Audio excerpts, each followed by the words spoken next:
Home is a very intimate place, filled with memories, things that we love, familiar routines, and time with friends and family that bring color to our lives.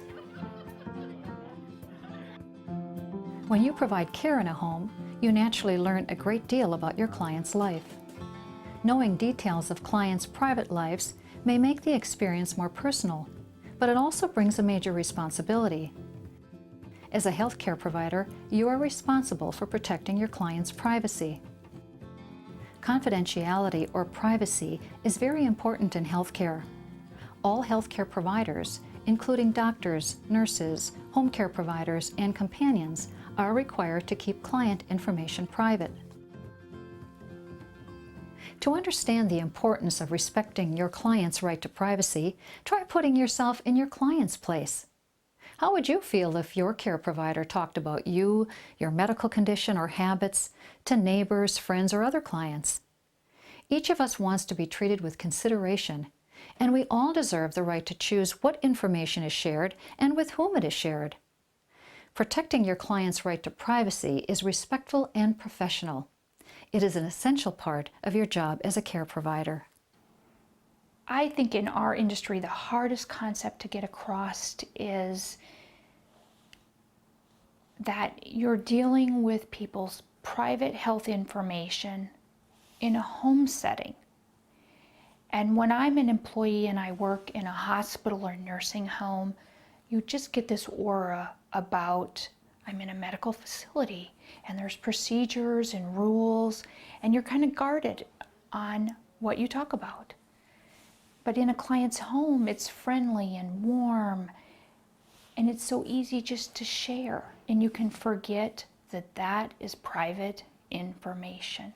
So just the natural home environment makes it even more difficult to remember you are a professional and you have private information, and it's your job to keep it private. Privacy rights are legally enforced through HIPAA, a federal law passed by Congress in 1996. HIPAA stands for Health Insurance Portability and Accountability Act. The part of HIPAA that we are focusing on is the privacy rule, which define how healthcare providers must relate to protected health information, or PHI. Protected health information is any information that can be used to identify an individual in terms of physical or mental health, healthcare services provided, or billing and payment related to healthcare. There are 18 identifiers, and these are the most common. The patient's name. Any geographic subdivision smaller than a state, such as street address, city, county, and zip code. Dates such as birth date, admission date, discharge date, or death date. Telephone numbers and fax numbers. Email or website addresses. Social Security numbers. Medical record number, health plan numbers or account numbers. Certificate or license numbers. Vehicle ID numbers or license numbers. Finger or voice prints.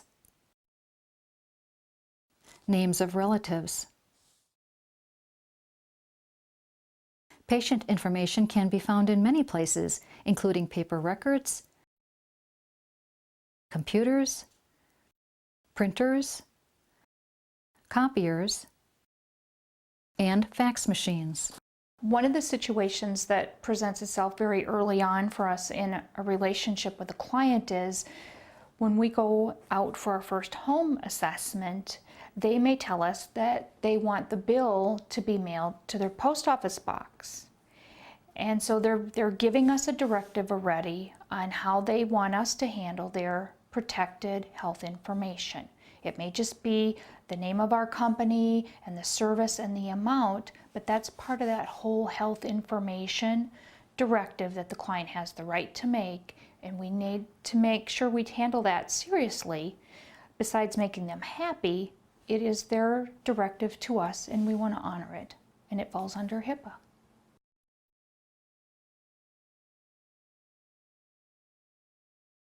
HIPAA requires that care providers use only the minimum amount of information needed to give care to their clients.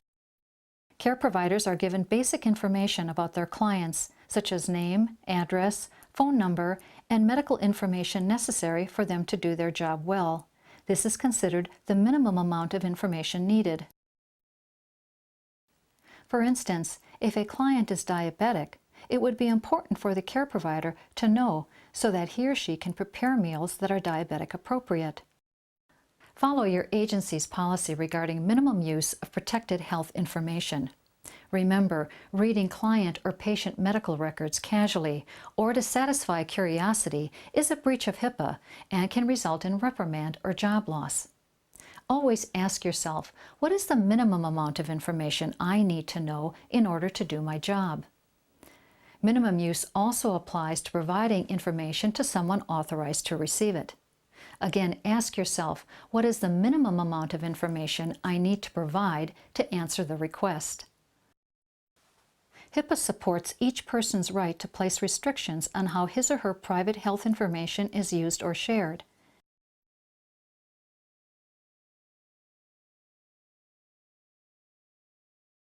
Before your first client visit, you should know who is authorized to receive private information regarding your client's condition or treatment. If you don't know, or if you are unsure, check with your agency before sharing private health information.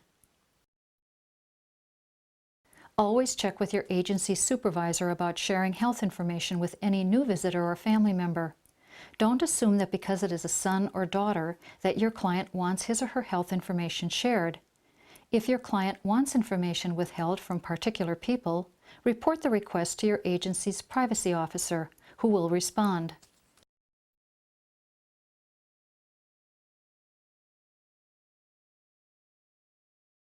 Do not discuss your patients or clients with unauthorized people, such as friends, neighbors, family, or other clients.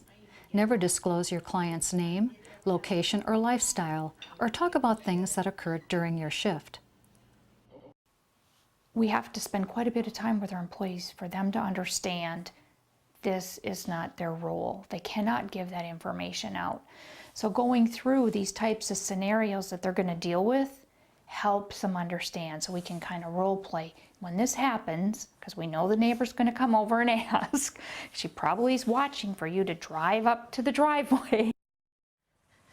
Hi, I'm Juanita's neighbor. How is she doing? What happened? How do they redirect? How do you have an answer and not be rude? You know what? I bet she would love to see you. Why don't you come over and visit? Okay, I'm coming this Friday.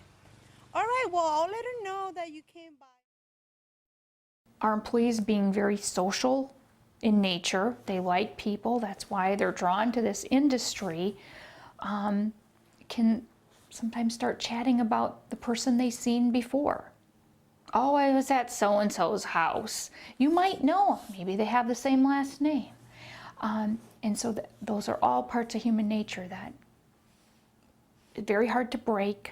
And so again, it takes a lot of training, talking about all these situations, so to be like, oh my gosh, I would have done that. I would have never thought of that as being a HIPAA violation. One of the other situations that comes about is an employee may have been at a client's home that was just exhausting and frustrating.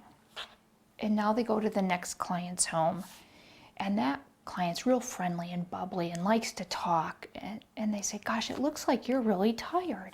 And the next thing you know, you're saying, oh, I was at Susie's house this morning, and oh my gosh, she just had me running like crazy, and she can't hardly do anything for herself, and I had to take the cat litter out, and then on and on and on. And now here you just shared all this information about your first client with your second client, and that's a breach of HIPAA but how easy it was to do because that client was so nice and just wanted to hear about your day.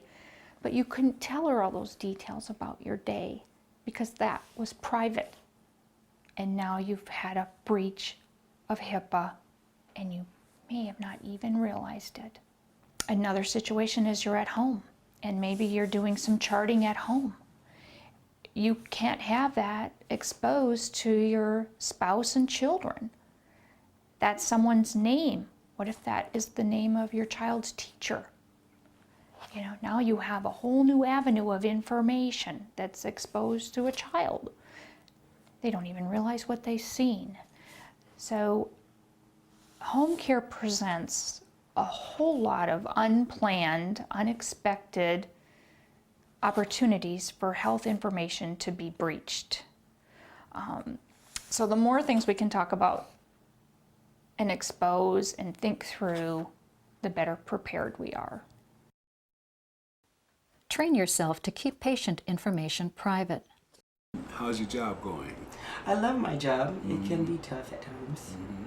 So are you working with any challenging patients these days? Well, you know, I can't really talk about my clients. I have to keep client information private. I understand that. Yeah. So how are you doing though? I'm doing good. That's I'm doing good. really good. Doctors and clergy members must follow HIPAA guidelines too. For example, if a doctor visits as a friend rather than as your client's physician and asks about your client's health, remind him that you have the same responsibility to protect private health information as he has with his patients. That's nice. What's his blood pressure like? Because you are his friend and not his doctor, I have the same responsibility that you have.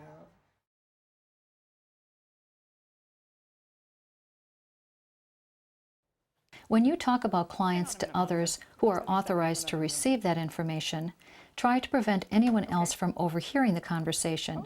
Whenever possible, hold conversations about clients in private areas. Okay. Address? Okay. Sometimes we call the employee and they might be at the grocery store. Because we're not in the building, we're out in the public. You have to be very conscious of, you can't just start answering the question. And the caller might not realize where you are. So it really makes you be much more conscious before you just start responding and answering questions as to where are you? Are you in a private area? Never give your personal cell phone or home phone number to clients. Clients must communicate directly with the agency about their needs, rather than relying upon you as if you were a personal friend. You may feel very friendly toward your client, but you must remember your role as a professional care provider. You can share private health information about your client or patient when visiting the office of the client's doctor, at the pharmacy when picking up your client's prescriptions, with a supervisor or co-workers involved in that client's care, to 911 or the hospital, with a relative or friend who has authorization to receive private health information about your client. Your client has the right to view his or her own private health information and to copy it. Depending on your agency's policy, the patient or client may need to sign an authorization to release information form. If a client asks to view his or her medical record, contact your supervisor or designated privacy officer who will handle the request.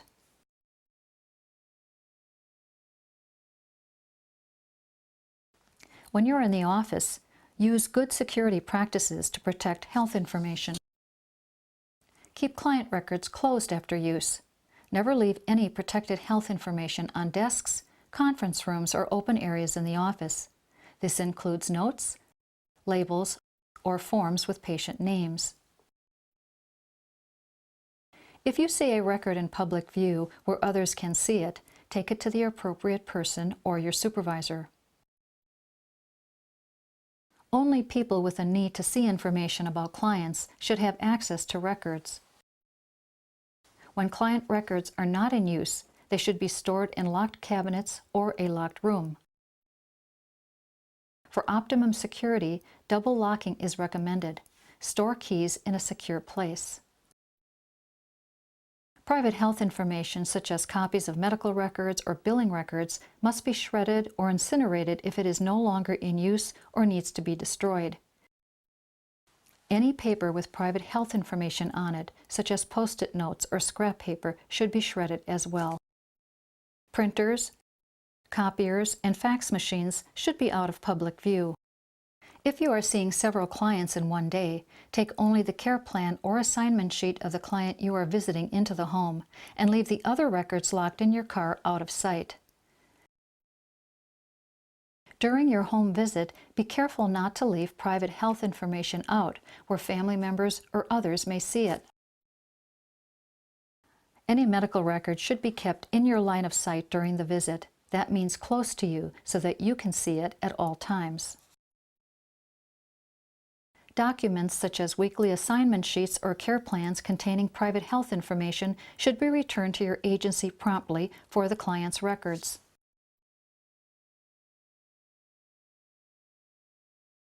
When you give protected health information to a caller authorized to receive it, document it in your notes, giving the name of the caller, the date of the call, and a brief description of the request and information shared.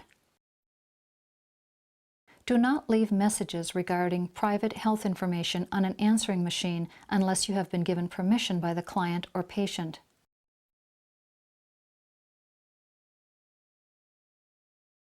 When you are at the office, make sure that your computer is turned away from public view or has a privacy filter to protect client information.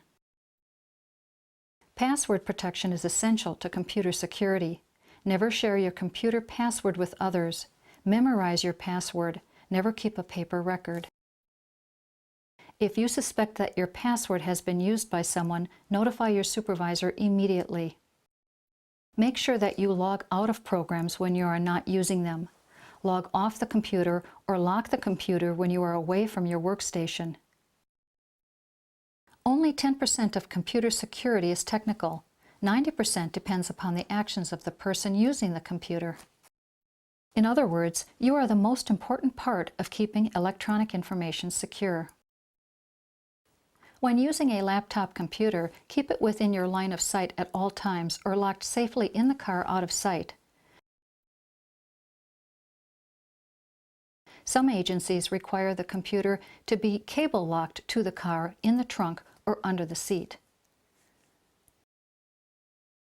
Do not leave your computer or PDA containing protected health information locked or unattended in your car overnight, even in your garage. Keep it in your home in a safe location out of sight. If you are running an errand between visits that takes you to a public place, lock your computer in the car out of sight before heading out from your client's home. By planning ahead, you avoid others observing you as you safely secure your computer. The small size of personal digital assistants, or PDAs, which some people use to record notes or other protected health information, makes them easy to misplace. PDAs are also a popular target for thieves. The best way to secure your PDA is to carry it on your body in a belly pack or other container. If you are not wearing your PDA on your body, it must still be in your line of sight at all times. When not in use, lock the PDA in your car out of sight just as you would lock any item carrying protected health information. Follow your agency's policies regarding security codes, login, and passwords. Memorize your password and never share it with anyone else.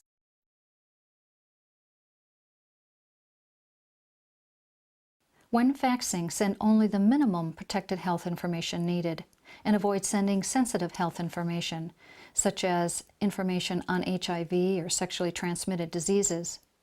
Always verify the fax number before sending it. Do not include any protected health information on the fax cover sheet. Always use a fax cover sheet that includes a confidentiality statement. Take reasonable precautions to ensure that the intended recipient is either available to receive the fax as it arrives or has exclusive access to the fax machine. Retrieve documents from the fax machine promptly. If you see a coworker breaking HIPAA rules, report it to your supervisor or privacy officer in your Hi. agency. Yeah, do you remember our kindergarten teacher? Yeah, she's my patient now. She's so sick. HIPAA violations can result in disciplinary action or termination from employment. In addition to employee penalties, you can be subject to civil or criminal charges by the government. Fines or prison sentences can result from the following: knowingly releasing patient or client information to someone who is not authorized to receive it, gaining access to health information under false pretenses, releasing patient or client information with harmful intent, selling patient or client information. If you receive a complaint from the patient or client who feels that his or her privacy rights have been violated, contact your supervisor or the privacy officer at your agency. He or she will follow up on the complaint. As a care provider, you have access to information about your client's personal life and health. It is your responsibility to safeguard that information, keeping it confidential. Following HIPAA guidelines will protect your client's right to privacy and will also safeguard you and your agency. I guess I would say the one thing that I would really want all care providers to know is if you're in doubt, don't say it. Because if you're questioning yourself, you probably shouldn't be sharing it. Developing a warm human interaction with your clients or patients is one of the many rewards of providing care to others. It is a valued quality of being a good care provider, but it can also blur the boundaries between personal and professional. Remember, maintaining good professional boundaries makes it much easier to act in accordance with HIPAA guidelines.